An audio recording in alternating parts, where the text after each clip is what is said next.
Estaba parada junto al ataúd de mi marido cuando mi nuera Carmen se acercó por detrás y me apretó el brazo con tanta fuerza que sentí sus uñas atravesando mi piel a través de mi vestido negro. Tenía 42 años, cabello lacio, oscuro recogido en un moño perfecto, maquillaje impecable incluso en ese momento de supuesto luto, y cuando se inclinó hacia mi oído, el costoso perfume que llevaba me asqueó incluso antes de escuchar las palabras que salían de su boca. «Sabes, Rosa, pertenecías a ese ataúd con él. Nos ahorraría trabajo». Su voz era baja, pero cada sílaba era pronunciada lentamente, con una claridad cruel que me hizo sentir como si me hubieran abofeteado allí mismo, frente a todos los presentes en el velorio. «Mi nombre es Rosa Martínez. Tengo 67 años y vivo en San Antonio, Texas». Y en ese preciso momento, de pie en la funeraria Santos, a las 3 de la tarde de un sofocante viernes de agosto, con la temperatura de 36 grados afuera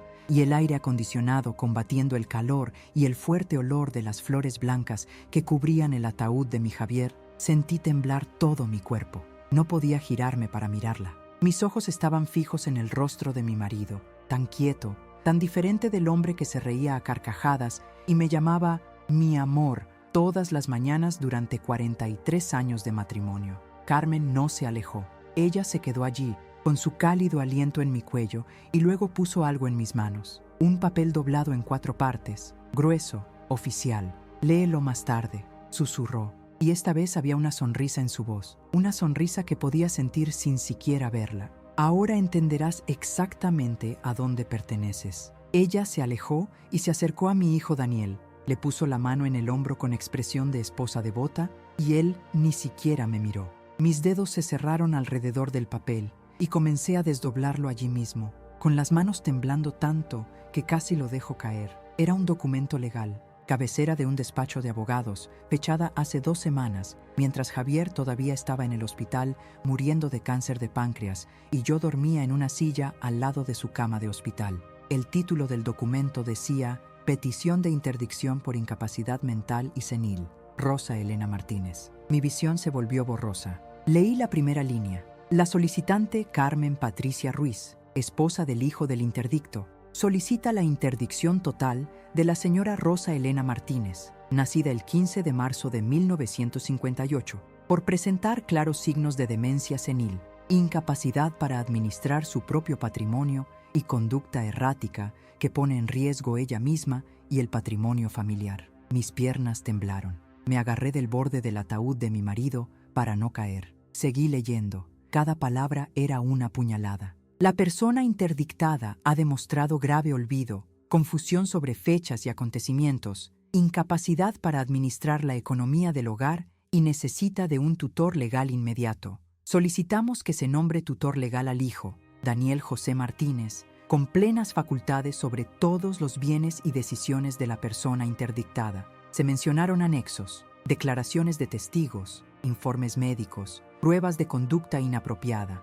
Nada de eso era cierto. Nada. Nunca había ido a ningún médico que me dijera que tenía demencia. Manejé mi propia casa, pagué mis cuentas, conduje mi auto e incluso trabajé a tiempo parcial como costurera hasta hace 3 meses cuando Javier empeoró y dejé todo para cuidarlo. Pero ahí estaba, en papel membretado, con fecha y protocolo judicial, un intento formal de declararme loco, incapaz, de quitarme mis derechos, mi dinero, mi casa, mi dignidad. Y la fecha del protocolo fue exactamente 2 días después de que Javier cayera en coma, cuando ya no pudo defenderme, cuando yo estaba destrozada por el cansancio y la desesperación en el hospital. Esperaron hasta que estuvo inconsciente para hacer esto.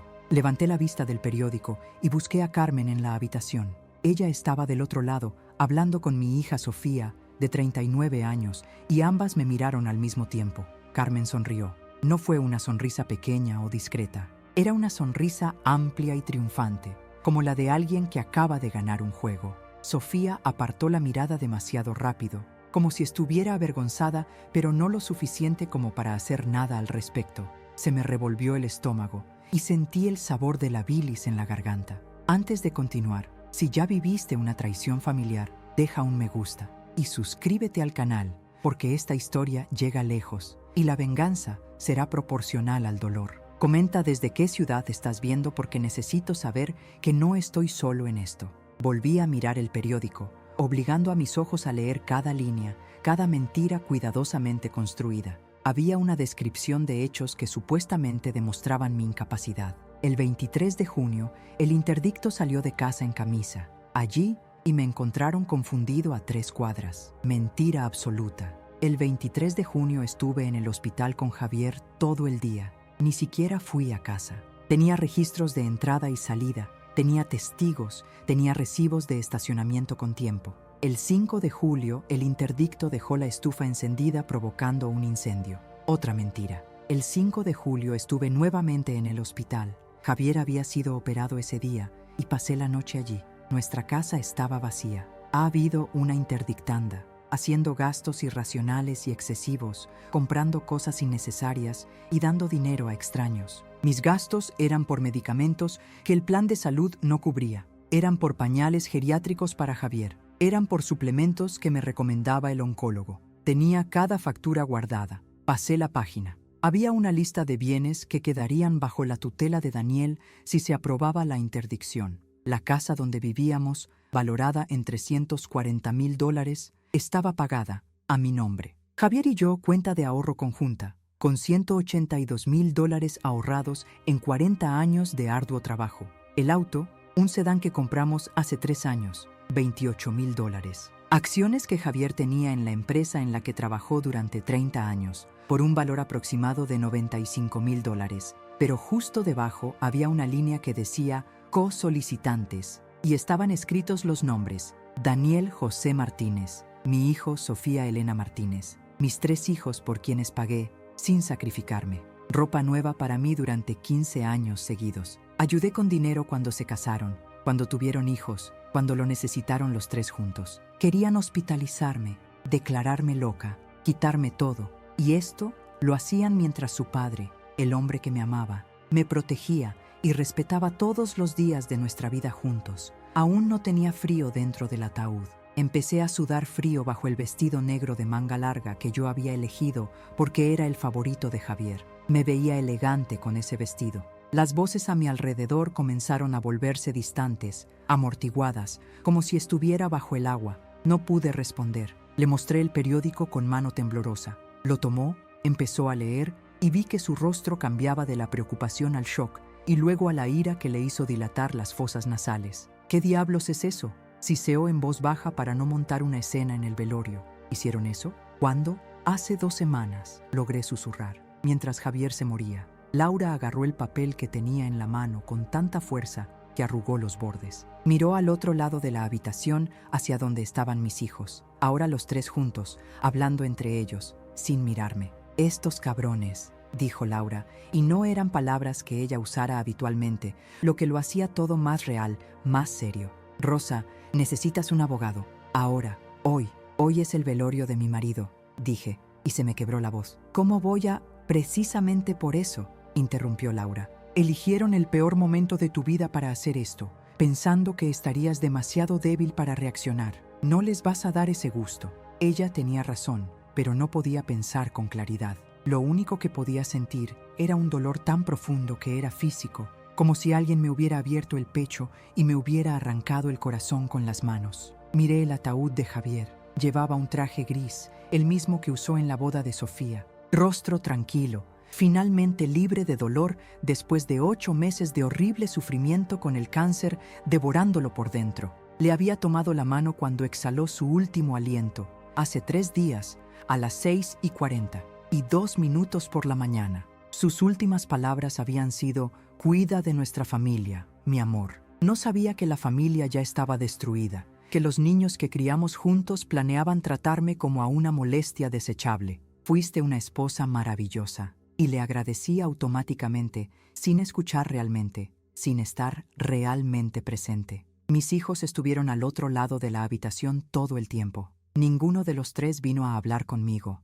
ninguno. En el velorio de su propio padre, se mantuvieron alejados de su madre como si yo fuera contagioso. Carmen estaba pegada a Daniel, haciendo el papel de la esposa perfecta, saludando a la gente, arreglando las coronas de flores, aceptando el pésame como si fuera la viuda. En un momento, la vi riéndose suavemente de algo que alguien dijo, reír, en el velorio. Cuando terminó, Ya eran las 8 de la noche. El ataúd sería cerrado y llevado directamente al funeral a la mañana siguiente. Antes de salir de la habitación, mis 3 hijos se acercaron al ataúd y se quedaron allí un minuto. Luego se giró y pasó junto a mí. Sin mirar, Carmen se aferró a su brazo. Sofía, con los ojos rojos pero secos, tocó el cristal que cubría el cuerpo de su padre y susurró algo que no escuché. Cuando pasó a mi lado, nuestras miradas se encontraron por un segundo, pero ella no se detuvo, no dijo nada. Roberto, el más joven, de 40 años, siempre fue el más explosivo,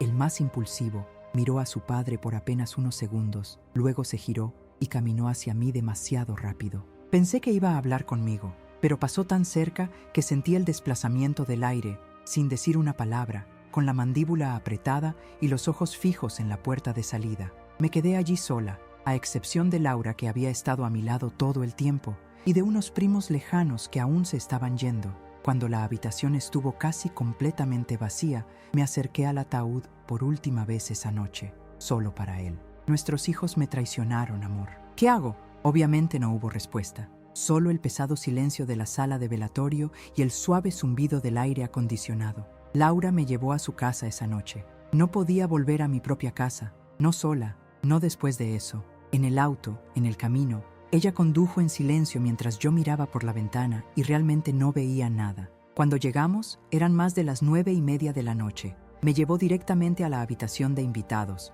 me ayudó a quitarme el vestido negro, me dio un camisón limpio y me preparó un té, manzanilla tibia que bebí sin probarla. Me acostó en la cama como si fuera un niño y me dijo: «Vete a dormir ahora, mañana decidiremos». Pero no dormí.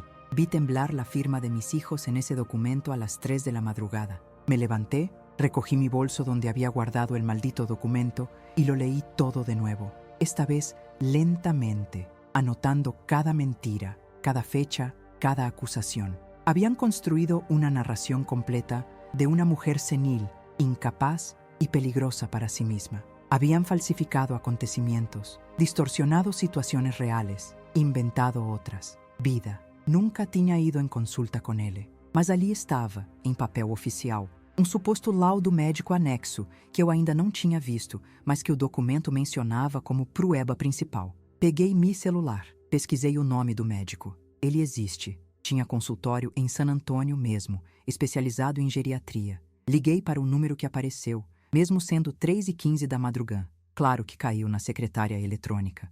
Desliguei sem deixar recado. Pensei em ligar para o Daniel, para a Sofía, para Roberto, exigiendo una explicación. Estridente, mendicidad, pero algo me detuvo. Quizás el último trozo de amor propio. Quizás la intuición de que mostrar debilidad ahora sería el final. Así que me senté en una habitación que no era mía, en la casa de mi hermana, en las primeras horas de la mañana antes del funeral de mi marido, planeando. Nací en Monterrey, México, en 1958. Mi madre Guadalupe era lavandera y mi padre Francisco era albañil. Éramos 5 hermanos. Yo era el mayor. Crecí ayudando a cuidar a los más pequeños, cocinando desde los 8 años, lavando ropa en el fregadero cuando tenía 10. No tuve una infancia de muñecas y juegos, de iras. Tuve una infancia de responsabilidad y trabajo. A los 14 años comencé a coser en el extranjero, haciendo dobladillos y arreglos que mi madre traía de los clientes. A los 16 años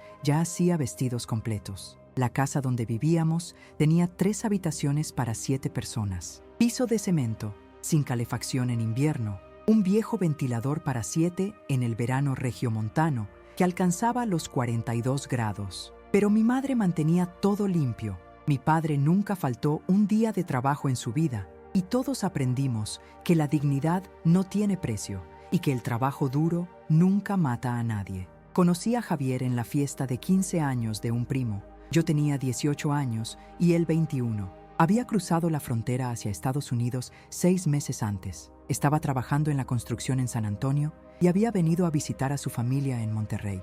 Era guapo de manera sencilla, no muy alto, pero tenía los hombros anchos de alguien que carga peso, manos grandes y callosas, y cuando sonreía tenía un hoyuelo en el costado izquierdo que hizo que me agradara incluso antes de hablar. Esa noche bailamos. Me pisó 3 veces porque no sabía bailar bien y nos reímos mucho. Antes de regresar a Estados Unidos, me pidió mi dirección. Durante 8 meses envió cartas. Todas las semanas llegaba una carta, escrita con letra torcida pero con palabras hermosas, contándome de su trabajo, de San Antonio, de cómo estaba ahorrando dinero para algún día tener su propia casa, de cómo no podía dejar de pensar en mí.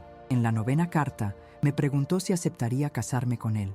Dijo que todavía no tenía mucho que ofrecer, pero que trabajaría el resto de su vida para hacerme feliz. Mi madre tenía miedo de verme ir tan lejos. Mi padre me sentó y me dijo: «Es un buen hombre, trabaja, no bebe, te respeta. ¿Quieres ir?». Yo quería. Me casé 3 meses después, en una pequeña ceremonia en la iglesia del barrio, con un vestido que me hice yo misma en 2 semanas trabajando hasta altas horas de la noche. Crucé la frontera con visa de turista y me quedé. Arreglé papeles después. Javier había alquilado un pequeño apartamento de una habitación en una zona barata de San Antonio. El edificio era viejo, había cucarachas, el barrio no era seguro, pero era nuestro. Trabajaba de lunes a sábado, a veces incluso los domingos si tenía trabajo extra. Salía a las 5 de la mañana, regresaba a las 7 de la noche, cansado hasta los huesos, pero siempre volvía a casa llamándome: «Mi amor, aquí estoy». Empecé a coserlo de nuevo. Primero reparaciones sencillas,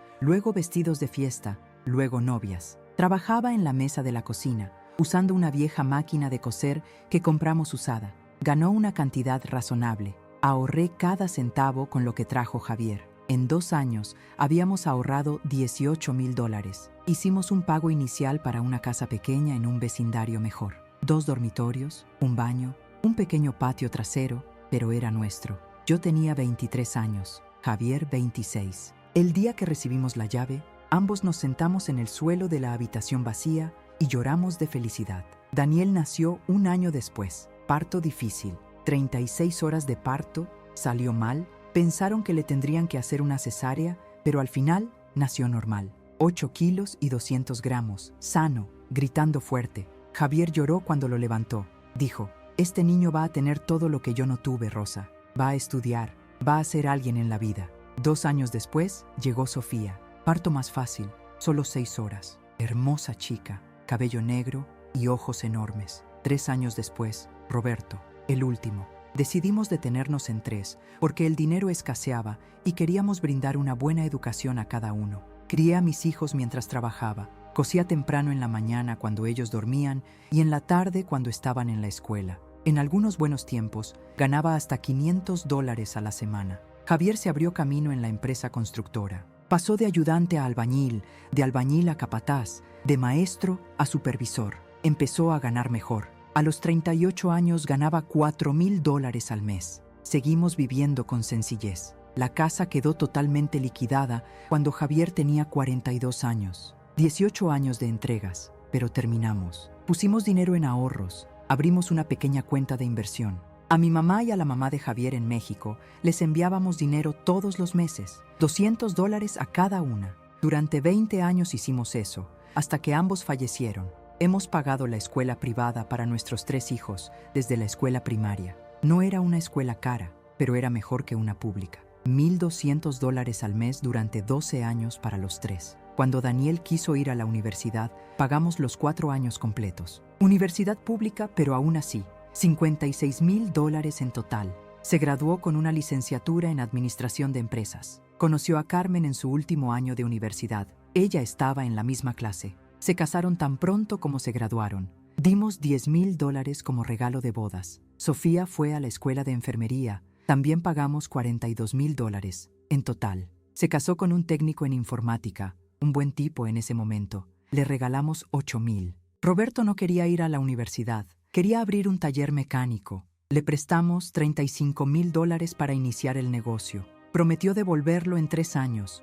Nunca pagué un centavo. Cada vez que lo mencionaba se irritaba. Decía que los padres ayudaban a sus hijos sin esperar nada a cambio, que yo era egoísta porque lo exigía. Dejé de cargar. Javier me dijo: «Déjalo, Rosa, es nuestro hijo, no importa». Todos estos años trabajé. No paré ni siquiera durante 1 año. 50 años los pasé cosiendo. Dedos callosos, dolor de espalda crónico por inclinarme sobre la máquina. Mis ojos se debilitaron y necesitaba gafas cada vez más fuertes, pero nunca me quejé, porque estaba construyendo algo, una vida, una familia, seguridad. Cuando Javier cumplió 63 años, la empresa le ofreció una jubilación anticipada mediante reestructuración. Él aceptó. Pensión de $2.800 mensuales, más seguro de vida de $250.000 en caso de fallecer. Todavía cosía y ganaba entre $1,000 y $1,500 al mes, según la demanda. Teníamos una casa pagada, un auto pagado,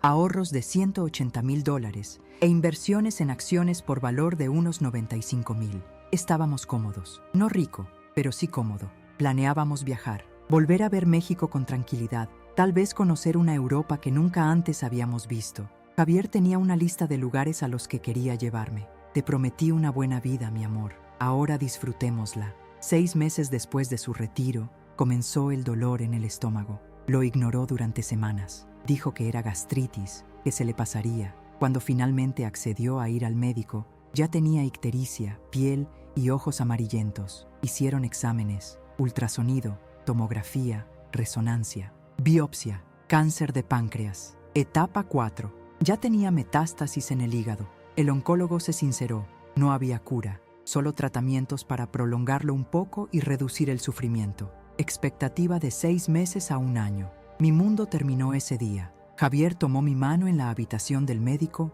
y me dijo: no llores ahora, mi amor. Todavía estoy a tiempo de decirte todo lo que significas para mí. Los siguientes 8 meses fueron un infierno. Quimioterapia que lo destruyó por dentro. Perdió 28 kilos, perdió el pelo, se debilitó demasiado para caminar sin ayuda. Dolor que ni siquiera la morfina podía controlar adecuadamente. Tuvo que usar pañal durante los últimos 2 meses porque no podía ir al baño. Lo cuidé solo, lo bañé, le cambié el pañal y le di de comer cuando no podía sostener el tenedor. Dormí en una silla al lado de su cama en el hospital durante 2 internaciones que sumaron 43 días. Los niños la visitaban de vez en cuando. Daniel iba una vez por semana, se quedaba 20 minutos, siempre con prisa, siempre con cierto compromiso. Carmen rara vez aparecía y, cuando lo hacía, se mantenía alejada de la cama, como si la enfermedad fuera contagiosa. Sofía iba más, 2 o 3 veces por semana, pero se sentía incómoda, no sabía qué decir, usaba su celular mientras estaba allí. Roberto fue 5 veces en 8 meses. 5. Siempre con la excusa del trabajo, de estar ocupado, de no llevar bien el hospital. Pero cuando Javier murió, los 3 se presentaron en el hospital en menos de 1 hora. Y llegó Carmen con Daniel. Durante los últimos días de Javier, cuando ya estaba en coma, ahora me doy cuenta de que estaban cuchicheando en el pasillo. Dejaron de hablar cuando salí de la habitación. Intercambiaron miradas. Una vez pillé a Carmen revisando el bolso de Javier, que estaba en el armario del hospital. Ella dijo que estaba buscando su teléfono celular. En ese momento no pensé en nada. Ahora lo entiendo. Ya estaban planeando. Volví a pensar en la traición cuando la alarma del celular que Laura me había puesto sonó a las 6:30 de la mañana, día del entierro. Me vestí con el mismo vestido negro del velorio. No había traído ninguna otra ropa. Laura hizo café y tostadas, pero yo no pude comer nada. Acabo de tragar un café amargo. Ella también se vistió y dijo: iré contigo y estaré a tu lado todo el tiempo. Y después del funeral, iremos directamente a un abogado que conozco. Llegamos al cementerio a las 9:45 de la mañana. El funeral estaba previsto para las 10 en punto. Era un gran cementerio en las afueras de San Antonio, con árboles centenarios y lápidas que databan de más de 100 años. El día estaba nublado pero bochornoso, 29 grados incluso sin sol directo. El ataúd ya estaba allí, junto a la tumba abierta, tierra roja amontonada a un lado. Olor a tierra mojada por la lluvia que cayó temprano en la mañana. Había tal vez 40 personas, amigos de Javier, antiguos compañeros de trabajo, algunos vecinos, mi hermana Laura y su marido, 2 primos, y mis 3 hijos con sus familias. Daniel estaba con Carmen y sus 2 hijos, un niño de 15 años y una niña de 12. Sofía estaba con su marido y su hija de 6 años. Roberto estaba solo, divorciada desde hace 3 años. Fui directo al ataúd. Nadie me habló. El sacerdote inició la ceremonia puntualmente a las 10 en punto. Habló de Javier, de una vida bien vivida, de estar ahora en los brazos del Señor, de dejar un legado de amor. Apenas escuché. Seguí mirando el ataúd, sabiendo que en minutos lo bajarían a ese agujero y lo cubrirían con tierra y nunca volvería a ver a Javier, ni siquiera así, tranquilo y frío, pero visible. Cuando el sacerdote terminó, Pidió a la familia que se acercara para un último adiós. Estaba a 1 metro del ataúd. Mis hijos vinieron, pero se quedaron del otro lado, con el ataúd entre nosotros, como barrera física. Cada uno colocó una flor blanca sobre el ataúd. Tenía una rosa roja, la flor favorita de Javier. Lo coloqué sobre el cristal, donde estaba su pecho. Te amo por siempre, susurré. Luego comenzaron a bajar el ataúd con cuerdas. Nunca olvidaré ese sonido, el crujido de las cuerdas, el suave golpe al tocar el fondo del pozo. Finalmente comencé a llorar, lágrimas que aún no habían salido porque el shock había sido demasiado grande. Lloré y todo mi cuerpo tembló. Laura me agarró del brazo. El sacerdote tomó tierra y la arrojó sobre el ataúd diciendo la bendición final. Luego ofreció la pala a quien quisiera tirar tierra también. Daniel fue el primero. Lo tomó, arrojó un palillo y se lo entregó a Sofía. Ella también jugó, ahora llorando. Roberto lo recogió y lo arrojó con fuerza, golpeando la tierra contra la madera del ataúd. Cuando me ofrecieron la paz, me temblaban tanto las manos que casi me caigo. Tiré la tierra y escuché que golpeaba a mi marido y sentí como si estuviera tirando tierra sobre mi propia vida. El sepulturero se puso a trabajar, llenando la tumba. Algunas personas comenzaron a alejarse. Me quedé hasta que la tumba estuvo completamente llena, hasta que montaron las flores encima del montículo de tierra fresca, hasta que colocaron la placa temporal con su nombre, Javier Roberto Martínez, nacido el 12 de abril de 1955, fallecido el 25 de agosto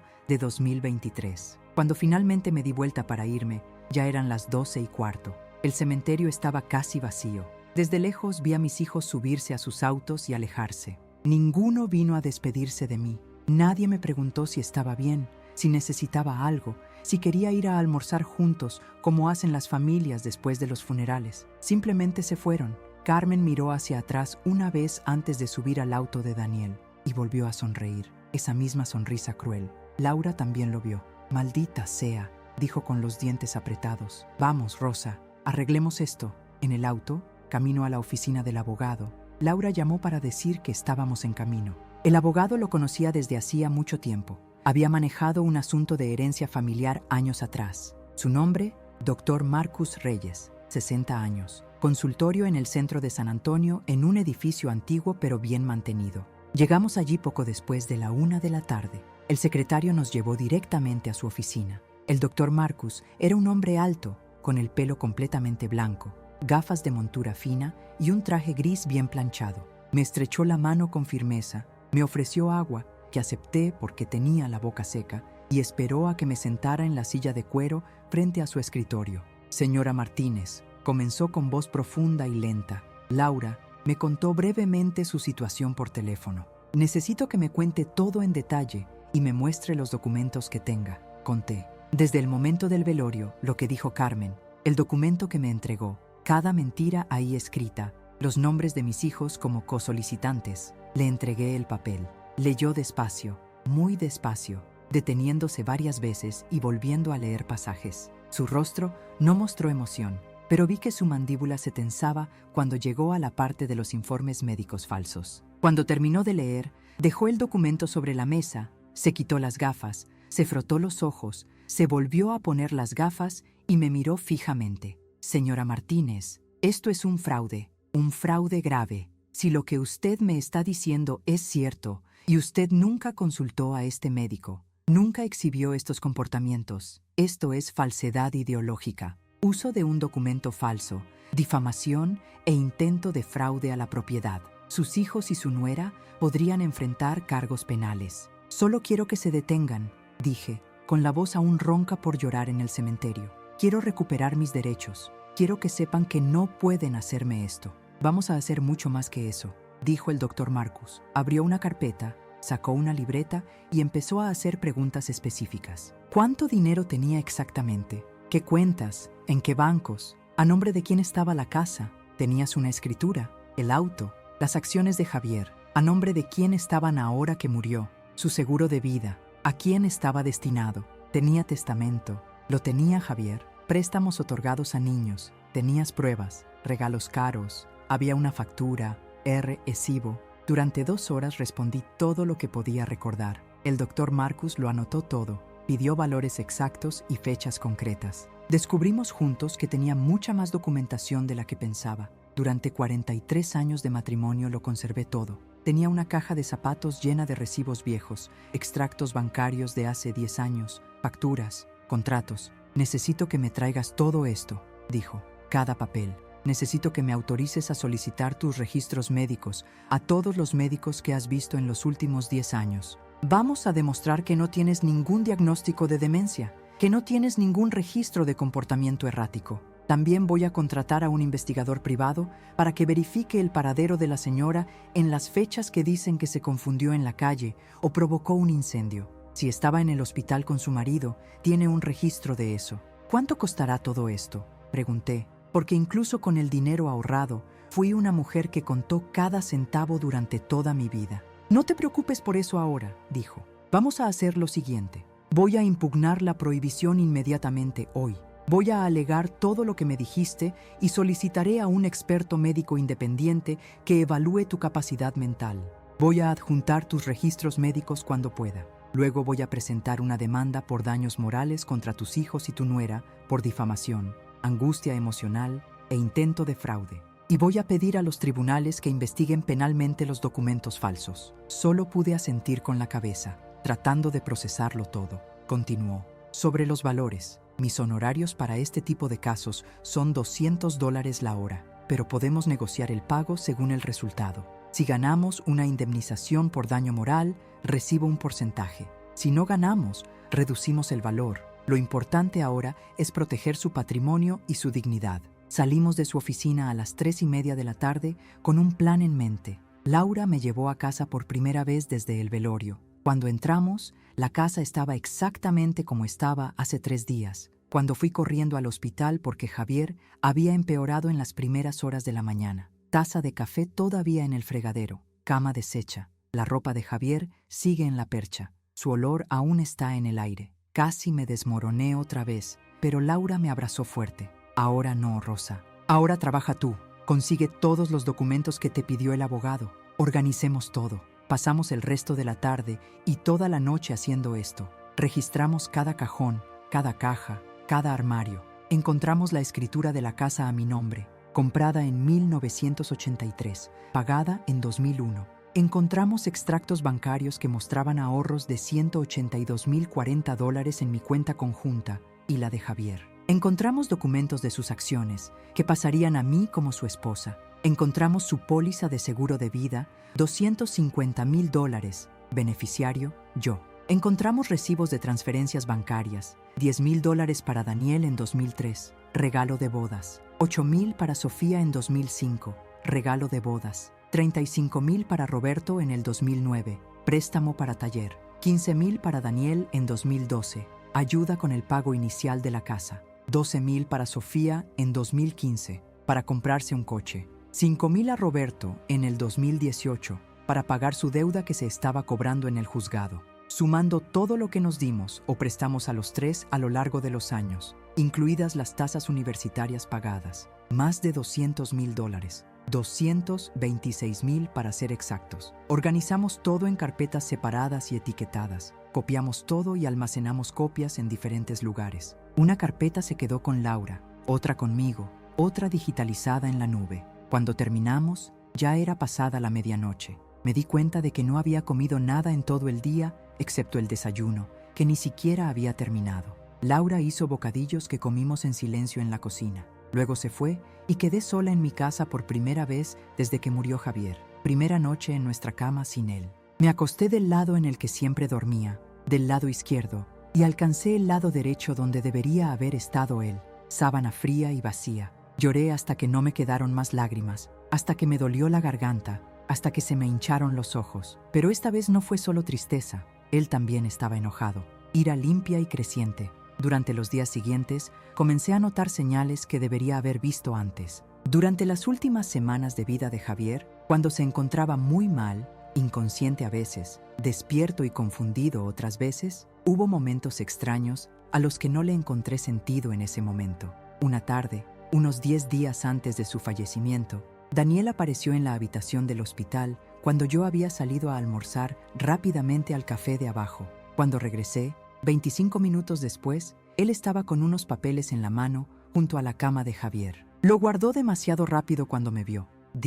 Resultó que eran documentos de su trabajo que había traído para revisar mientras hacía compañía a su padre. En ese momento lo creí. Ahora pienso, ¿estaba intentando que Javier firmara algo? ¿Tuviste éxito? En otra ocasión, Carmen estaba en el pasillo hablando por teléfono. Me detuve cerca de ella porque iba a preguntarle si sabía si Daniel vendría de visita ese día. La escuché decir, no tomará mucho más tiempo, luego lo solucionaremos. Cuando me vio, rápidamente cambió de tema. Empezó a hablar del tiempo, de que estaba lloviendo. ¿Con quién habló? ¿Por qué no iba a tardar mucho? ¿Acerca de que Javier morirá pronto? Una semana antes de que Javier falleciera, Sofía vino de visita y de repente preguntó sin contexto, «Mamá, ¿tienes un poder para tu papá, para arreglar asuntos financieros si él no puede?» Le respondí que teníamos poderes recíprocos, redactados hace años cuando compramos la casa, permitiendo que uno se ocupara de los asuntos del otro si fuera necesario. Ella puso una cara extraña. Dijo,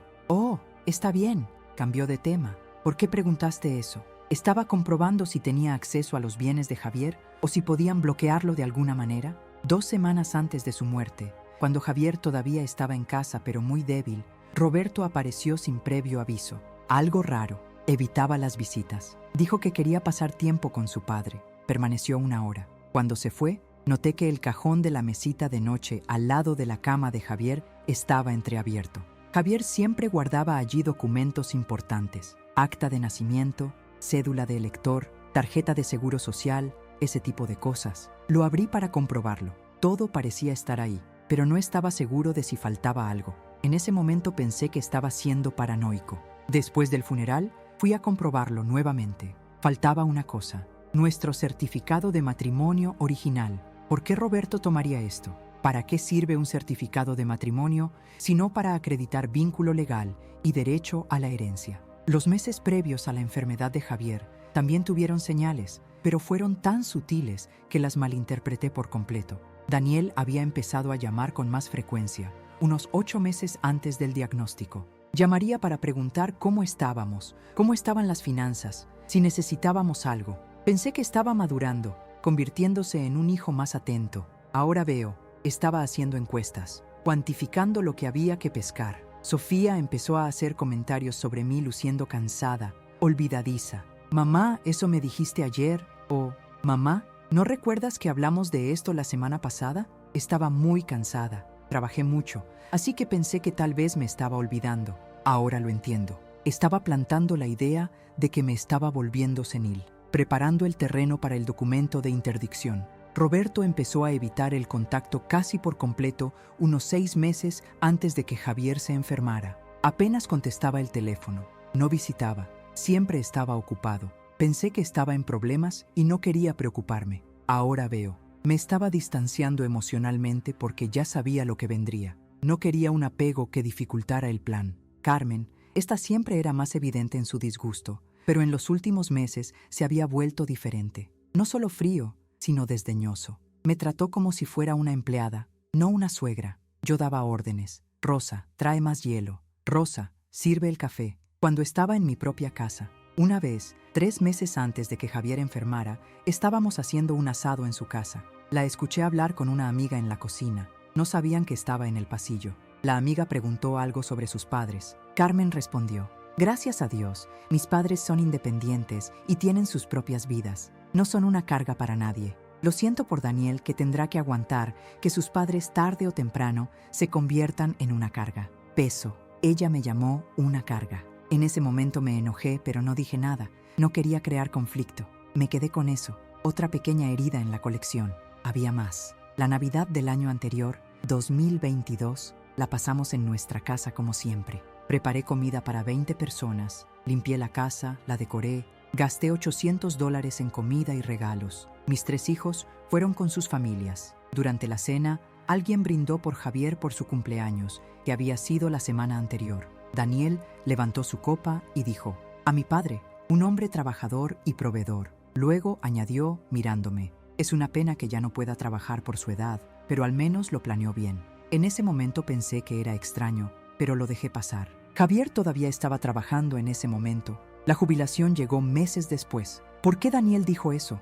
¿Estabas probando la reacción? Después de cenar, mientras lavaba los platos, oí hablar en la sala. Daniel, Sofía y Roberto conversando tranquilamente. Alcancé a escuchar fragmentos. Cuando llegue el momento, será mejor para todos. No querrás convertirte en una carga. Pensé que estaban hablando de trabajo, jubilación, sus propios planes de vida. No me di cuenta de que podían estar hablando de Javier y yo. ¿Cómo malinterpretas a tu propia familia? ¿Sí? ¿Cómo supones que las personas que criaste, que amamantaron de tu pecho, a quienes despertaste al amanecer cientos de veces cuando eran bebés, a quienes enseñaste a caminar y hablar, cómo supones que estas personas están conspirando contra ti? No lo asumes. Siempre das el beneficio de la duda, lo justificas, te normalizas. Están estresados, me dije. Estos son sus problemas. Nada que ver conmigo. Qué idiota fui, qué ciego estaba, pero ya no lo era. Los días siguientes fueron mecánicos. Dormir, despertarme, ducharme, comer porque tenía que hacerlo, no porque tuviera hambre. La casa está demasiado silenciosa. Solo yo y el sonido del refrigerador encendiéndose y apagándose. Abrí la puerta de la habitación que era la oficina de Javier, donde guardaba herramientas y papeles viejos. Me senté en su vieja silla. Olor a madera y a aceite de máquina. Encontré un sobre con fotografías antiguas en el fondo de un cajón. En nuestra fiesta de bodas, yo estaba delgada y sonriente con un sencillo vestido blanco. Él llevaba un traje prestado que le quedaba demasiado grande en los hombros. Foto de Daniel recién nacido en el hospital, pequeñito, Javier abrazándolo por miedo a romperse. Sofía dando sus primeros pasos en la sala de la antigua casa, nuestra primera casa. Me agaché con los brazos abiertos, esperando que ella caminara hacia mí. Roberto el primer día de clases, mochila más grande que él, sonrisa desdentada. ¿Cómo llegamos aquí? ¿En qué momento estos niños que amaba más que a mi propia vida se convirtieron en adultos que quisieron borrarme? Javier diría algo. Siempre decía algo correcto cuando estaba perdido. Estaba tan absurdamente desaparecido. Me senté allí durante horas sosteniendo las fotografías y tratando de recordar cómo se sentía ser feliz. No pude. La felicidad parecía un concepto de otra vida. 4 días después del funeral, llamó el doctor Marcus. Señora Martínez, impugné la prohibición. También solicité su historial médico y ya recibí respuesta de 3 de los 5 médicos que usted consultó en los últimos años. No hay antecedentes de demencia, no hay signos de incapacidad cognitiva. Su último control general fue en marzo de este año y todo es normal. Incluso una prueba cognitiva básica que le hicieron porque tenía más de 60 años. El médico notó paciente lúcido, orientado, memoria preservada. ¿Qué pasa con el doctor Richard Allen?, le pregunté. ¿El que supuestamente me diagnosticó? Estoy investigando. Llamé a su oficina pidiendo una copia de sus registros de paciente. La secretaria dijo que no tenía ningún registro de usted. Les pedí que verificaran nuevamente, insistí. Revisó el sistema 2 veces y confirmó. Usted nunca fue su paciente. Entonces, o falsificó el informe sin siquiera verlo, o alguien lo falsificó en su nombre. De cualquier manera, es un delito. ¿Qué pasa ahora? La audiencia de interdicción está prevista para 3 semanas a partir de hoy. Usted tendrá que comparecer. Será evaluado por un perito judicial, probablemente un psiquiatra designado por el juez. Él hablará con usted, le hará pruebas cognitivas simples, evaluará si hay algún fundamento en la solicitud. Basado en los documentos que tengo y su evidente estado de salud, estoy seguro de que la interdicción será denegada. Pero prepárese, sus hijos estarán allí. Será una confrontación directa. 3 semanas. 21 días para prepararme psicológicamente para ver a mis hijos en un juzgado y escucharlos intentando declararme loco. 21 días que se arrastraron y volaron al mismo tiempo. Durante este tiempo, ninguno de ellos llamó, ninguno, ni preguntar cómo estaba, ni hablar del inventario de Javier, ni siquiera pretender ser cortés. Silencio total, bloqueo completo. La segunda semana fui al supermercado. En el pasillo de lácteos me encontré con Sofía. Estaba tomando leche cuando me vio. Nuestros ojos se encontraron. Se puso roja, desvió la mirada rápidamente, dejó caer la leche al azar en el estante y se alejó rápidamente, casi corriendo. Ni siquiera un saludo, ni una hola. Me trataron como si fuera un fantasma. En la tercera semana fui al banco a resolver asuntos sobre una cuenta conjunta que pasó a ser mía sola con la muerte de Javier. Mientras esperaba que me respondieran, recibí un mensaje en mi celular. Número desconocido. Ríndete de esto. Acepta lo que es mejor para ti. No fuerces cosas que no puedas manejar. No tenía firma. Bloqueé el número. 10 minutos después, otro número, otro mensaje. Estás solo. No hay nadie de tu lado. Tus propios hijos saben que no estás bien. Detente antes de que te lastimes. Se lo mostré al doctor Marcus más tarde. Dijo, intimidación, quédese con todo. Si envían más, no responda. Consérvelo como prueba. Llegó el día de la audiencia. Cielo despejado, 33 grados de calor, 23 de septiembre de 2023. Me vestí con un conjunto de pantalón y blusa azul marino, sencillo pero formal. Laura fue conmigo. Llegamos al juzgado a las 8:40 de la mañana. La audiencia estaba prevista para las 9:15. Sala de espera estrecha, aire acondicionado débil, sillas de plástico incómodas. Estaban allí Daniel, Carmen, entonces Confía, Roberto. Al otro lado de la habitación, hablando en voz baja con su abogado, un joven con traje negro y corbata roja. Cuando entramos, los cuatro miraron. Ninguna expresión de arrepentimiento, sin duda. Carmen incluso sonrió con la comisura de su boca. Daniel parecía cansado pero decidido. Sofía no podía mirar fijamente. Roberto tenía una expresión de enojo en su rostro, como si yo fuera culpable de algo cuando me defendí.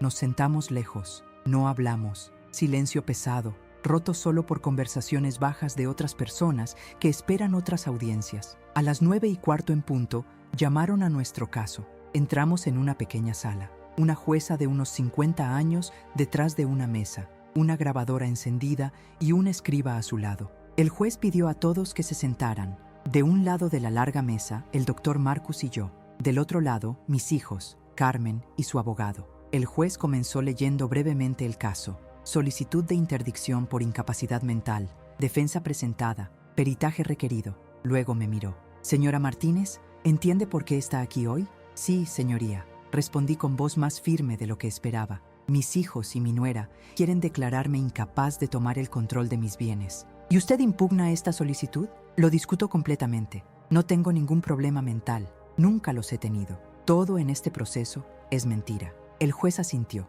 Llamó al experto psiquiátrico que estaba esperando afuera. Dr. Alan Friedman, 68 años, pelo blanco, gafas redondas. Se sentó y dijo que necesitaría hablar conmigo en privado. Fuimos a la habitación de al lado. Solo él y el Dr. Marcus. Durante 45 minutos hizo preguntas. Mi nombre completo, fecha de nacimiento, dónde viví, hace cuánto tiempo, nombre del presidente actual, qué día fue, qué año, qué mes. Le pidió que repitiera 3 palabras después de 5 minutos. Me pidió que hiciera cálculos simples en mi cabeza. Le pidieron que dibujara un reloj que marcara una hora específica. Le pidió que contara hacia atrás, desde 100 hasta 7. Me preguntó sobre mi rutina, mis aficiones, si podía cuidarme, si tomaba medicación, cuál, si iba al médico con regularidad, cuándo fue la última vez. Respondí todo con calma. No hice nada malo. Al final, anotó mucho, cerró la carpeta y dijo, «Gracias, señora Martínez». Regresamos a la sala de audiencias. El perito entregó un informe preliminar al juez,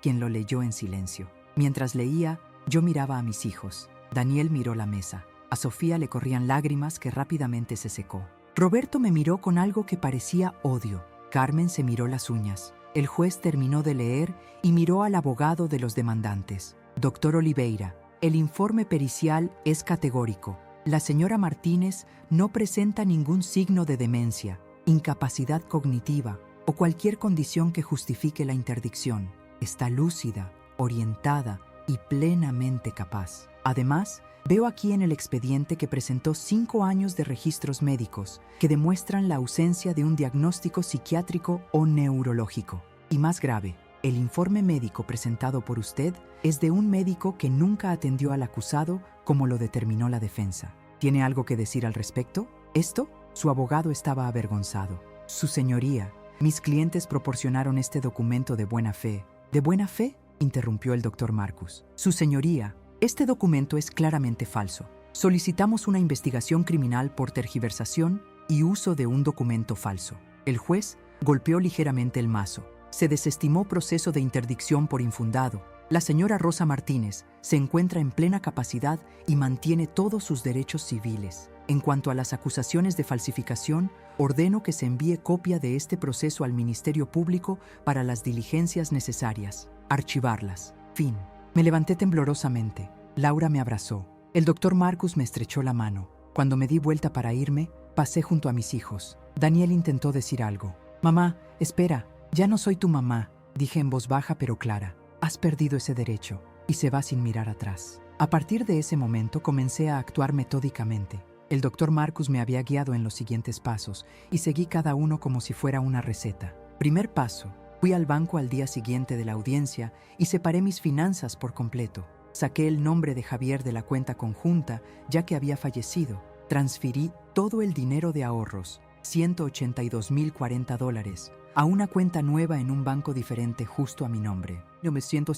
Abrí una caja fuerte en el banco y guardé las escrituras de la casa, los documentos relativos a las acciones de Javier que ahora eran mías, su póliza de seguro de vida, las joyas de la familia, todo lo que tuviera valor. Segundo paso, cambié la contraseña de todo. Banca, correo electrónico, Netflix, todo. Cambié la cerradura de la casa. La empresa vino el martes por la mañana. Quitó las cerraduras viejas, instaló otras nuevas, 3 copias de llaves, una para mí, otra para Laura y una guardada en la caja fuerte. Si alguno de mis hijos tenía una copia de una llave antigua, ya no les servía. Tercer paso, instalé cámaras de seguridad, 2 delante de la casa, 1 detrás de la puerta y otro en el garaje. Sistema que grababa todo y lo podía ver en mi celular. Si aparecieran intentando entrar o hacer algo, habría pruebas. Cuarto paso, reuní todos los comprobantes de dinero que les di o presté a mis hijos a lo largo de los años. Me senté con el doctor Marcus y creamos una hoja de cálculo detallada.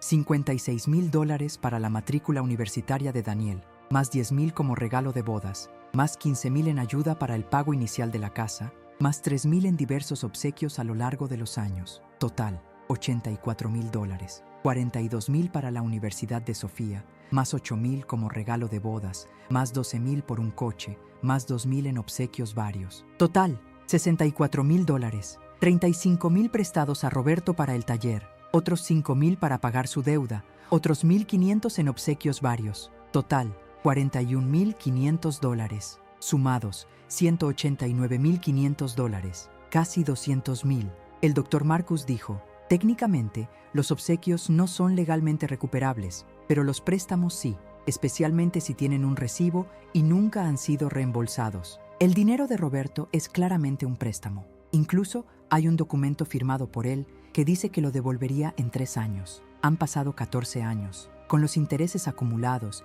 y la corrección monetaria, son aproximadamente $83,000 hoy. Quiero que me devuelvan cada centavo, dije. Y no estaba bromeando. Quinto paso, el seguro de vida de Javier. $250,000, beneficiario mío. La compañía de seguros ya había aprobado el pago, pero el procesamiento tardaría unos 30 días. Cuando lo recibiera, invertiría inteligentemente. El doctor Marcus me recomendó un asesor financiero. Sexto paso, las acciones de Javier. $95,000 en valor de mercado. Como esposa, heredé automáticamente. Lo transferí a mi cuenta de inversión. No iba a venderlo todavía, iba a ganar dinero. Séptimo paso, inventario. Javier había dejado un testamento sencillo hecho 10 años atrás. Todo para mí. Y después de mi muerte se repartió a partes iguales entre los 3 hijos. Con él muerto, el testamento estableció que yo heredé el 100%. Se abrió inventario, proceso legal estándar. Los hijos fueron notificados como futuros herederos, pero de momento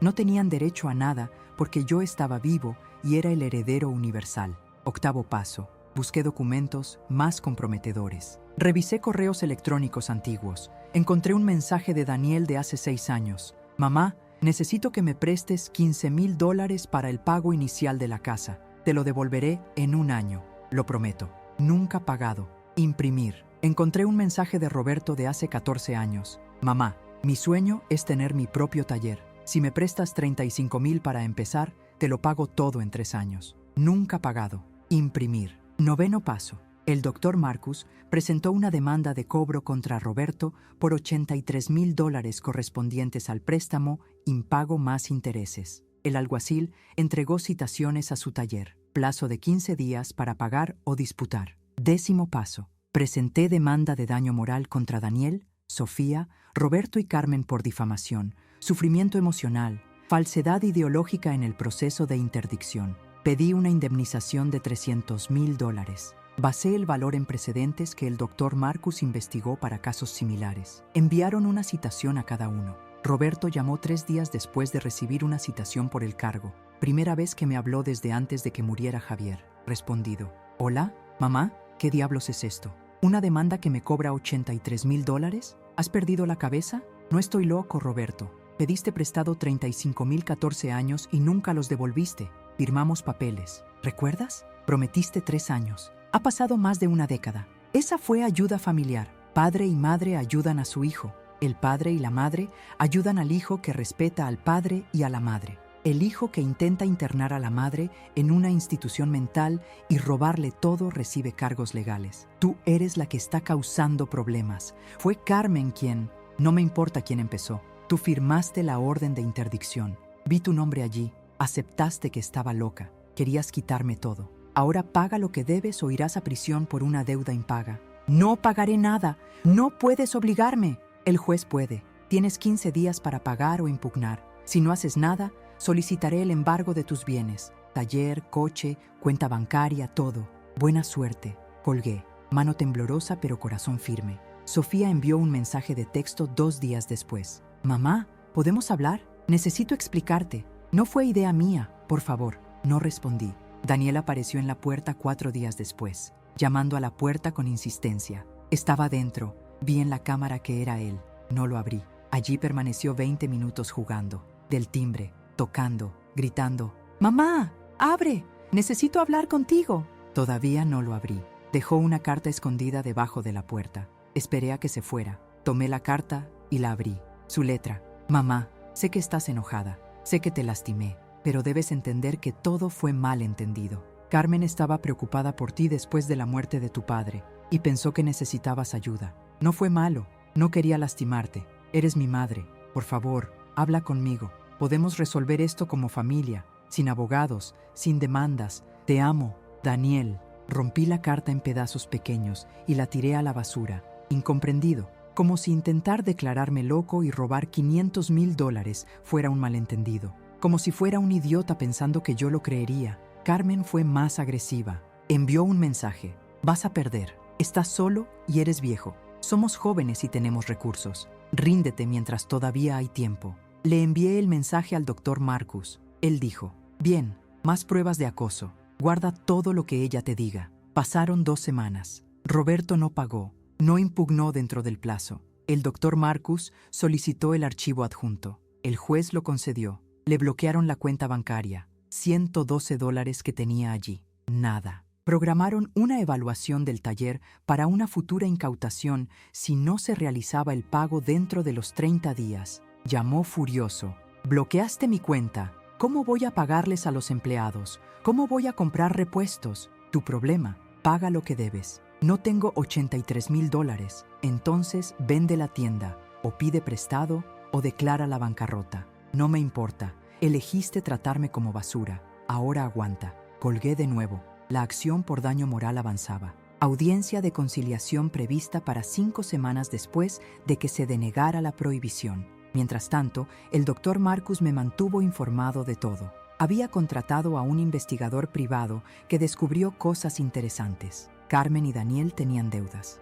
Hipoteca de su casa, $412,000 adeudados. 2 coches financiados, $58,000 en total. Tarjetas de crédito, 26,000 deudas. Vivían más allá de sus posibilidades. El investigador también descubrió que Carmen había intentado abrir una línea de crédito utilizando una propiedad que estaba a mi nombre como garantía hace 6 meses. El banco lo negó porque no era el dueño. Había intentado falsificar mi autorización.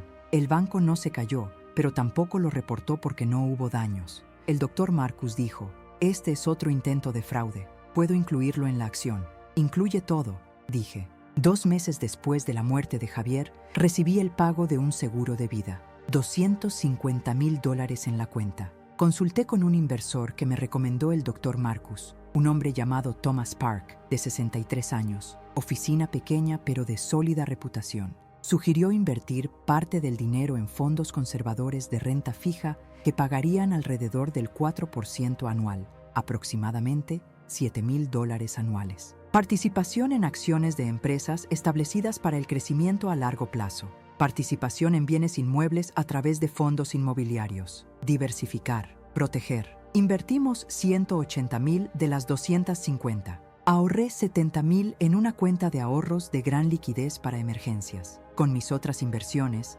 ahorros, acciones heredadas de Javier, tenía un patrimonio neto de aproximadamente $620,000. Otra casa valió $340,000. Total, casi 1,000,000. Nunca me había considerado rico. No lo fue, pero fue cómodo. Era seguro, era independiente, y mis hijos no verían ni un centavo. 3 meses después, audiencia de conciliación por la demanda de daño moral. De nuevo en el foro, cara a cara con ellos otra vez. La misma habitación pequeña, el mismo juez. Empezó diciendo que estaba allí para intentar llegar a un acuerdo, evitar un proceso largo. Miró a los acusados, a mis hijos y a Carmen. ¿Quieres proponer algo? Su abogado, el doctor Oliveira, dijo: Su señoría, nuestros clientes reconocen que hubo un lamentable malentendido. Están dispuestos a disculparse formalmente y poner fin a este asunto sin más conflictos. ¿Desafortunado malentendido?, repitió el doctor Marcus con desdén. Intentaron defraudar al sistema judicial, falsificaron informes médicos, difamaron públicamente a mi cliente, causaron un sufrimiento emocional inconmensurable durante su duelo. ¿Y lo llaman un malentendido? El juez me miró. Señora Martínez, ¿acepta la disculpa? No, respondí con firmeza. Quiero una compensación. ¿Qué cantidad aceptarías? Miré al doctor Marcus. Ya habíamos hablado de esto. $200,000, dijo. 50,000 de cada uno de los 4 acusados. Silencio pesado. Daniel se puso blanco. Sofía empezó a llorar suavemente. Roberto resopló enojado. Carmen se cruzó de brazos. Su abogado pidió hablar con sus clientes en privado. Se fueron. Estuvieron ausentes durante 25 minutos. Regresaron.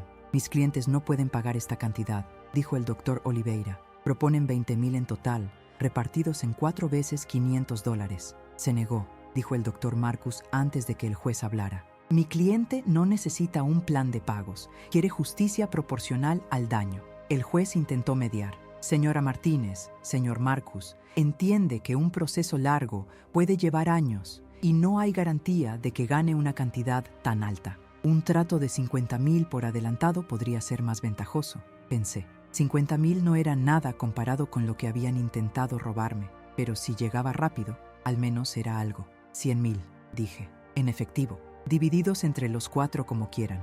O iremos a juicio. Más conversación privada entre ellos. Otros 20 minutos. Regresaron. 75,000, dijo el abogado. En 2 cuotas, la mitad en 30 días, la mitad en 60. Miré al doctor Marcus. Él asintió discretamente. Acepto, dije. Hicieron un acuerdo por escrito allí mismo. $75,000, 37,500 en 30 días, más 37,500 en 60 días. Si no pagaban, automático embargo de bienes. Todos firmaron. Cuando terminó, me levanté para irme. Daniel lo intentó de nuevo. Mamá, me giré y lo miré profundamente a los ojos. Me fui. 30 días después, fecha exacta del vencimiento, recibí una transferencia bancaria de $37,500. 60 días después, segunda entrega. 75,000 en total. Después supe, por un comentario que Laura escuchó de un conocido en común, que Daniel y Carmen tuvieron que pedir un préstamo a un banco usando su casa como garantía. Sofía vendió su auto. Roberto pidió un préstamo a un usurero que le cobraba intereses elevados. No sentí pena, de nada. El cobro del préstamo de Roberto aún estaba separado. Como no pagó los 83,000, su taller fue tasado y puesto a subasta. Después de pagar los honorarios y honorarios legales, recibí 59,000. Descubrimos que llevaba 8 meses intentando abrir una empresa a mi nombre. Atrás, usando mis datos sin autorización. Tentativa tinha sido negada porque precisava de assinatura reconhecida em cartório que ela não conseguiu falsificar. Mas uma tentativa existente. Tinha registro na junta comercial. Mais uma fraude tentada. El doctor Marcus disse que poderíamos entrar com acción criminal. Pensé bastante. Decidimos entrar com queixa-crime por tentativa de estelionato, falsidade ideológica e uso indevido de dados pessoais. Processo penal aberto. Carmen foi señalada. Ela contratou advogado criminalista, gastou mais dinheiro que não tinha. No final fizeram acordo. Ela admitiu culpa em troca de pena alternativa e pago de multa de $10,000. Mais dinheiro deles indo embora. 6 meses depois de la muerte de Javier, fiz aniversário. 68 anos. Dia 2 de março. Acordei sozinha. Silêncio na casa, nenhuma mensagem dos filhos. Laura ligou cantando parabéns. 2 amigas da igreja mandaram mensagem. Passei o dia quieta, olhando fotografias antigas, pensando na vida. Mais tarde, resolveremos algo diferente. Fui ao salão de beleza que nunca frequentava, porque sempre achei caro demais. Gastei $250 em corte, coloração para cobrir cabelos blancos, manicure, pedicure. Quando saí, me senti um pouco melhor. Não feliz, mas menos apagada. Comprei roupa nova, vestido azul claro, algo que nunca usaria antes. Gastei $120. Jantei sozinha em restaurante italiano. Pedi vinho, masa com frutos del mar, sobremesa. $200 com gorjeta. Extravagância total para mim que sempre economizava cada centavo. Mas Javier sempre disse, quando eu não estiver mais aqui, você gastar nuestro dinero en ti mismo, mi amor. ¿Lo prometes? Estaba cumpliendo mi promesa. Llegué a casa a las 9 de la noche. Estaba cansado, pero fue un buen día. Primer día en 6 meses en el que no lloré. Pequeña victoria. 10 meses después de la muerte de Javier, vendí la casa. No podía quedarme más allí. Cada habitación tenía un recuerdo de él. Habitación donde murió poco a poco. Salón donde veíamos la televisión abrazados. Cocina donde tomaba café todas las mañanas y decía que era el mejor café del mundo a pesar de que era café barato de supermercado. Patio trasero donde plantó roseiras que ainda floresciam. Vendi por $360 mil. 20 mil a mais que valor de mercado, porque os compradores queriam murcho. Lucro de 20 mil depois de pagar taxas. Comprei apartamento menor em prédio de idosos. 2 quartos, 2 banheiros, 80 metros quadrados, varanda com vista, 3º andar, elevador, segurança 24 horas, 240 mil à vista. Gastei 30 mil em móveis novos. Não quis levar móveis velhos cheios de memória. Começar a ser zero. Apartamento ficou bonito. Núcleos CL Aras, mucha luz natural, plantas en el balcón. Por primera vez en 40 años no vivía en casa, vivía en un apartamento. Extraño pero bueno. Conocí vecinos. Había mucha gente de mi edad. Doña Beatriz del apartamento de al lado, 71 años, también viuda. Ella me invitó al grupo comunitario del edificio. Se reunían los martes y jueves por la tarde. Jugaban a las cartas, conversaban y a veces salían de excursión. Fui un martes. Grupo de 12 personas, todas mayores de 60 años, en su mayoría mujeres, algunas viudas, algunas con maridos vivos, pero con ganas de trabajar por su cuenta. Jugamos al hoyo. Tomamos café y pastel que trajo uno de ellos. Se reían mucho de tonterías. Salí de allí sintiéndome menos solo. Regresé el jueves y el próximo martes. Se volvió rutinario. Un año después de la muerte de Javier, fui a visitar su tumba. 25 de agosto. Tomé flores, rosas rojas. Limpié la lápida, que ahora era permanente, ya no provisional. Granito gris con su nombre, fechas y frase que elegí. Amado esposo y padre, siempre en nuestros corazones. Esa última parte fue mentira, al menos para los niños, pero tenía que escribir algo. Me senté en el césped junto a la tumba. Ha pasado un año, amor, un año sin ti. Hay días que todavía no puedo creerlo. Me despierto y olvido por un segundo que ya no estás aquí. Allí me quedé 1 hora hablando con él en voz baja, contándole todo lo sucedido, los pleitos, el dinero recuperado, la casa vendida, el apartamento nuevo, el grupo comunitario, los chicos. No sé qué decir sobre ellos. Creo que perdimos, creo que fallamos en alguna parte, o tal vez no lo hicimos, tal vez simplemente se rebelaron. La gente muestra quiénes son cuando quieren algo de ti. Lo demostraron. Me despedí, coloqué las flores, me fui. En el camino de vuelta paré en una cafetería. Pedí capuchino y leí el libro que acababa de empezar. Romance tonto de kiosco. Distracción. Cuando me levanté para irme, accidentalmente choqué con alguien. Lo siento, dije. No hay problema, dijo el hombre sonriendo. Tenía más o menos mi edad, tal vez un poco mayor, unos 70 años. Pelo blanco, gafas, camisa a cuadros, jeans. Hermoso de una manera sencilla. ¿Es bueno este libro?, preguntó señalando el libro que tenía en la mano. Es una tontería, pero me distrae, respondí. A veces eso es lo que necesitamos, distracción. Sonreímos. Se presentó. George Miller, encantado de conocerte. Rosa Martínez, dijo, estrechándole la mano. ¿Vives por aquí? Vivo en ese edificio de allí. Señalé mi edificio visible desde la ventana de la cafetería. ¡Qué coincidencia! Vivo en el edificio de al lado. Nunca te había visto antes. Me mudé hace 2 meses. Hablamos durante otros 10 minutos. Él también era viudo. Su esposa había muerto hacía 3 años de un derrame cerebral. Tuvo 2 hijos que vivieron en otros estados. Estaba jubilado y anteriormente trabajaba como contador. Me gustaba leer, caminar, cocinar. Cuando nos despedimos, dijo, tal vez nos volvamos a encontrar. Tal vez, dije. Y curiosamente, así lo esperaba. Si has estado siguiendo esta historia hasta ahora, deja un me gusta porque necesitas ver qué pasa ahora. Comenta desde qué país estás viendo. Y si alguna vez te has sentido descartado por quienes deberían amarte, debes saber que este giro es para todos nosotros. George y yo empezamos a encontrarnos a menudo, siempre en el mismo café, siempre a la misma hora, las 5 de la tarde. Después de 3 semanas de conversaciones informales, me preguntó si quería cenar con él. Acepté. Fuimos a un restaurante mexicano.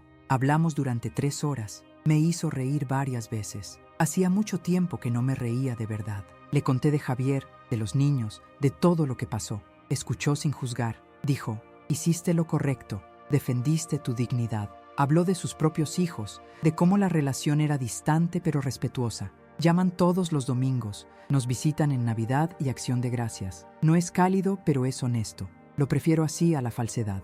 Volvimos a cenar juntos, y otra vez. Se convirtió en un hábito, 2 veces por semana. A veces cocinaba en su apartamento. Hizo muy buena lasaña. Otras veces cociné en el mío. Hice tacos como le gustaban a Javier. George siempre elogió. No fue romance, aún no. Era compañía. No era estar solo. Era tener alguien con quien hablar que no me juzgara, que no me odiara, que no me viera como una carga. Era tan simple y tan raro. 18 meses después de la muerte de Javier, Daniel apareció en mi departamento. El portero llamó para decir que tenía una visita. Pensé en enviarlo lejos, pero ganó la curiosidad. Que suba. Llegó, llamó a la puerta. Lo abrí. Estaba más delgado, mayor, cansado. Hola mamá, ¿qué deseas? No te invité a pasar. Nos quedamos ahí en la puerta. Quiero disculparme de verdad, no por un abogado, no por el papel, yo para ti. Él puede hablar. Me equivoqué, totalmente equivocado. Carmen me convenció de que te ibas a quedar senil y que era mejor resolver todo primero, que era por tu bien. Yo le creí porque quería creer, porque era conveniente, porque necesitaba dinero y vi oportunidad. Fui un cobarde, fui cruel. Yo era un hijo horrible y te perdí. Perdí a mi madre y duele todos los días. Tenía lágrimas en los ojos, las reales tal vez. ¿Y qué? Pregunté. ¿Quieres que te diga que está bien? No lo es. Nunca lo será. Lo sé. No espero perdón. Solo quería que supieras que lo lamento, que me da vergüenza. Si pudieras volver, pero no puedes. Nadie puede. Lo sé. Silencio. ¿Algo más? Carmen y yo nos vamos a divorciar. La separación ya está en marcha. No sentí nada ante esta noticia. Ni satisfacción, ni lástima. Nada. Qué vergüenza para ti. Entiendo si no quieres volver a verme nunca más, pero si un día, tal vez dentro de muchos años, si quieres hablar, mi número de teléfono es el mismo. No sucederá, Daniel. Saludó, se giró y comenzó a caminar hacia el ascensor. Luego se detuvo y miró hacia atrás. Mamá, te amaba. Todavía me encanta. Era débil y estúpida, pero el amor era real. Espero que lo sepas. El amor no duele así, dije. Cerré la puerta. 2 años después de la muerte de Javier, Sofía me envió una carta. Larga, escrita a mano, 10 páginas. No reproduciré todo, pero la esencia era, estaba en terapia, superando traumas y culpas. Se había dado cuenta de su papel en la traición. No podía dormir bien. La relación con su marido era mala. Su hija le preguntó por qué nunca vio a su abuela. Quería tener la oportunidad de reconstruir algo. No esperaba hacerlo. Ser hija otra vez, pero tal vez una conocida civilizada, me envió fotografías de la nieta que nunca supe. Tiré la carta. Luego la saqué de la basura, la volví a leer, la tiré otra vez. Roberto nunca intentó contactarme. 3 años después de la muerte de Javier, George me pidió oficialmente que fuera su novia. No quiero presionar, no quiero apresurarme, pero quiero que sepas que te amo. Haces tacos, cómo te quejas del calor, todo. ¿Quieres ser mi novia oficialmente? Yo tenía 71. Tenía 74 años. Vejez avanzada para citas adolescentes. Pero me reí y dije, quiero. Salimos como si tuviéramos 20 años. Tours, cines, restaurantes. Viajamos. Fuimos a México. Vi la ciudad donde nací y que no había visto en 40 años. Lloré al ver la calle donde viví de niña. Todavía existía. La casa seguía ahí, pero ocupada por otras personas. Fuimos a la playa. Yo nunca había ido a la playa porque siempre trabajaba demasiado. Puse un pie en el mar y Javier estaría feliz de saber que finalmente lo hice. Fuimos a Nueva York, visité la Estatua de la Libertad, Times Square, museos. George pagó la mitad y yo la mitad. Independencia financiera. 4 años y medio después de la muerte de Javier, mi patrimonio financiero había crecido con inversiones bien hechas, más la pensión de Javier de 240.000, 1.800, mais minha aposentadora pequena de 1.200, total, $7.000 por mês. Vivia com 2.000, guardava 5.000 todo mês que ia para inversões. Dinheiro crescendo sozinho. Estava confortável, estava segura. Never mais ia depender de ninguém.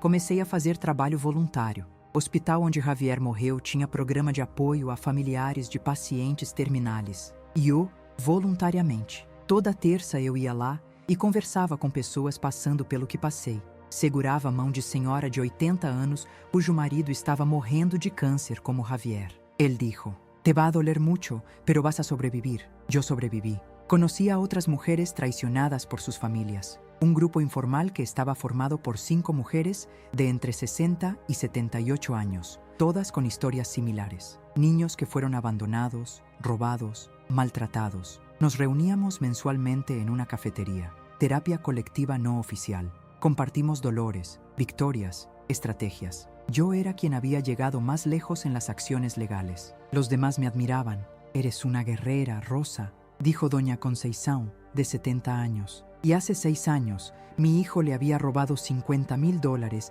y desapareció. No me sentí como un guerrero, me sentí como un sobreviviente. 5 años después de la muerte de Javier, el 25 de agosto, regresé al cementerio. Tumba bien cuidada. El jardinero del cementerio mantenía el césped cortado. Las flores que planté todavía estaban floreciendo. Me senté como siempre. 5 años, amor. Media década. Todavía te extraño, pero el dolor ha cambiado. Ya no es agudo. Es crónico pero soportable. Conocí a alguien. George. Te gustaría. Él es amable conmigo. Trátame bien. No eres tú. Y nadie jamás serás tú. Pero él es bueno y ya no estoy sola. Me quedé allí media hora. Cuando me iba, vi a Sofía saliendo de detrás de un árbol. Ella también se había ido. Se mantuvo alejada para no molestarme, pero quería visitar a mi padre. Nuestras miradas se encontraron. Ella estaba llorando. La saludé levemente. Ella me devolvió el saludo. No nos acercamos. Pero el odio que sentía antes ya no era tan fuerte. No era perdón. Fue cansancio, tal vez. O indiferencia. 6 años. Más tarde, comencé a escribir un libro sobre todo lo que sucedió. No necesariamente para publicarlo, sino para procesarlo. Un terapeuta al que comencé a ver 2 años antes me sugirió escribir 100 páginas en 3 meses. Se lo mostré al grupo de 5 mujeres traicionadas. Todos estuvieron de acuerdo. Busqué una pequeña editorial especializada en no ficción, historias reales. Envié un manuscrito. Acordaron publicar. El libro salió 1 año después con el título Descartados pero no destruidos. Cómo sobreviví a la traición de mi propia familia, que tuvieron el coraje de actuar. Eso valía más que el dinero. 7 años después de la muerte de Javier, George pidió mi mano en matrimonio. Sé que esto puede parecer una tontería, pero quiero pasar el resto de mi vida, por larga que sea, oficialmente a tu lado. ¿Casarme conmigo? Pensé mucho. Todavía amaba a Javier. Siempre lo haría, pero él ya no estaba aquí. George, sí, y merecía una respuesta honesta. Sí, dije, pero un simple matrimonio, notaría. No hay fiesta. Nos casamos 3 meses después. Ceremonia en el registro civil. Solo Laura y su marido como testigos, los 2 hijos de George que venían de otros estados, y la señora Beatriz del apartamento de al lado. Luego almorzamos en un restaurante, sencillo, pequeño, perfecto. No cambié mi apellido, seguí siendo Rosa Martínez. A George no le importó, no vivimos juntos. Él conservó su apartamento, yo conservé el mío. Cenamos juntos, dormimos juntos algunas noches, pero cada uno tenía nuestro propio espacio. Funcionó para nosotros. 8 años después de la muerte de Javier, los activos eran de $1.200.000. Hice un testamento dejando la mitad a George, el 25% a Laura, el 25% dividido entre organizaciones benéficas, incluido el hospital donde fui voluntario.